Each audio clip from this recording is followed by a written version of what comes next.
Bonjour à toutes et à tous et bienvenue dans ce nouvel épisode du podcast d'un couple d'entrepreneurs. C'est Guillaume et je suis vraiment hyper content de vous retrouver aujourd'hui. Aujourd'hui, un épisode particulier. Déjà de 1, je tenais à remercier les gens qui on a commencé à publier sur LinkedIn parce qu'on m'a dit de le faire et qu'effectivement, il y a énormément de monde qui écoute le podcast sur LinkedIn. Donc merci à tous d'écouter sur cette plateforme.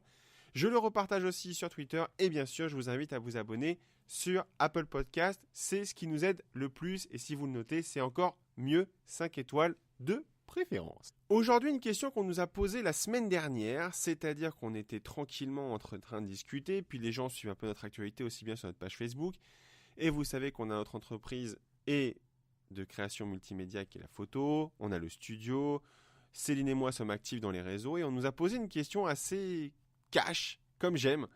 Mais vous faites comment pour les enfants ? Comment ça se passe ?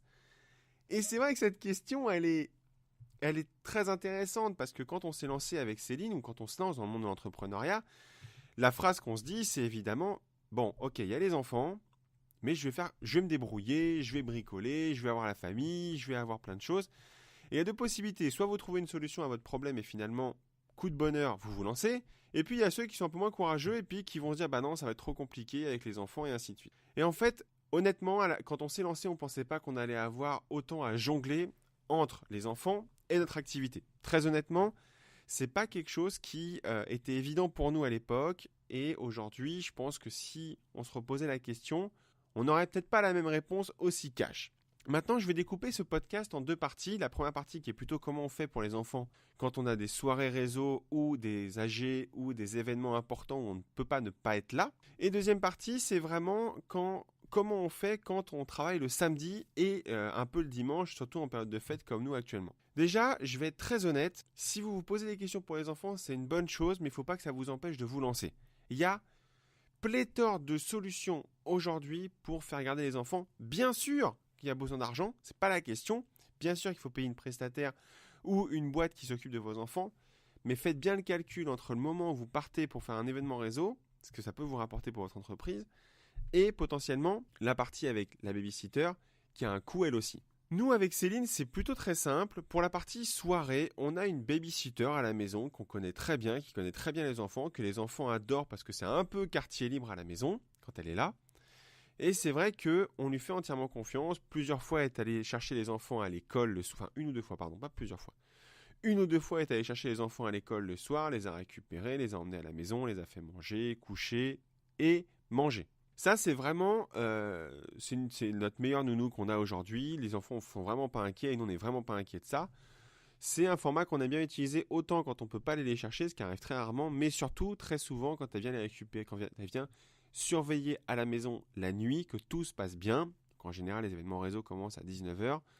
Ce qui se passe, c'est que notre nounou arrive, elle garde les enfants une petite demi-heure avec nous en présence, et après, soit Céline et moi, on va au même événement, soit on va à deux événements différents quand on a besoin d'aller à deux événements différents. Donc, première chose, c'est une babysitter attitrée qui est tout le temps la même pour les enfants et en qui on a entièrement confiance. Il faut savoir que nous, on ne peut pas faire appel à nos familles, c'est quelque chose qui sont assez loin de nous, donc ce n'est pas quelque chose qu'on peut faire. On ne peut pas faire appel à nos familles pour récupérer les enfants, en tout cas sur une si petite période.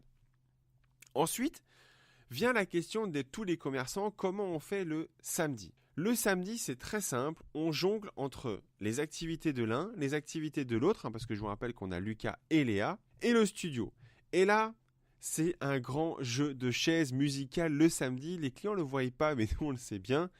On fait en fait en sorte que soit Céline travaille le samedi matin, soit Céline travaille le samedi après-midi.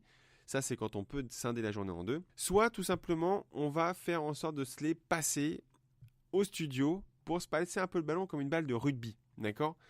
Donc on part tous les matins, le samedi matin au studio. Les enfants très souvent viennent avec nous. Et là, on va faire des activités en camp de base, le studio. C'est-à-dire qu'on peut aller très bien un petit peu s'amuser à Royal Kids.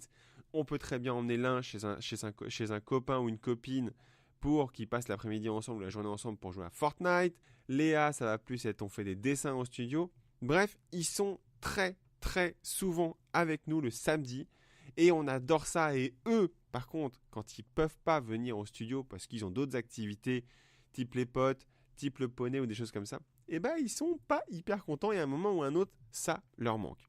Donc pour s'occuper des enfants quand on est un couple d'entrepreneurs, c'est pas insurmontable, ça demande juste beaucoup d'organisation et d'anticipation.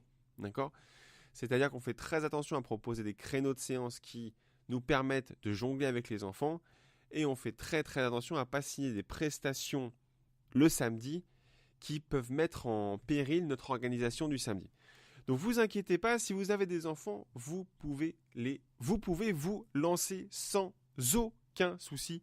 Juste faites confiance à votre compagnon parce que si vous êtes une femme qui se lance et que vous avez un compagnon, et lui aussi il peut garder les enfants le samedi, d'accord ? Surtout s'il est salarié du lundi au vendredi. Et inversement, si monsieur travaille le samedi, madame peut aussi garder les enfants le samedi à la maison ou directement sur l'espace de travail du couple. Ça fonctionne très bien. Et non, ce n'est pas impossible de se lancer dans l'entrepreneuriat quand on a déjà 2 enfants. Et les autres ne sont pas âgés de 20 ans. Ils ont 9 et 4 ans. Donc, c'est des enfants en bas âge. Il faut les occuper, il faut les gérer. Et ils ne font pas encore tous tout seuls. Voilà pour le podcast d'aujourd'hui. J'espère que cet épisode répondra à cette question de comment on fait pour s'organiser avec nos enfants. On fait comme tout le monde, on gère. Et moi, je vous donne rendez-vous dès demain matin, 8h, dans votre boîte email pour un nouveau podcast d'un couple d'entrepreneurs. Moi, je vous dis à très bientôt. Rendez-vous demain. N'hésitez pas à laisser un avis sur Apple Podcasts, de préférence 5 étoiles. Ça nous aide énormément. Et moi, je vous donne rendez-vous dès demain matin. Ciao.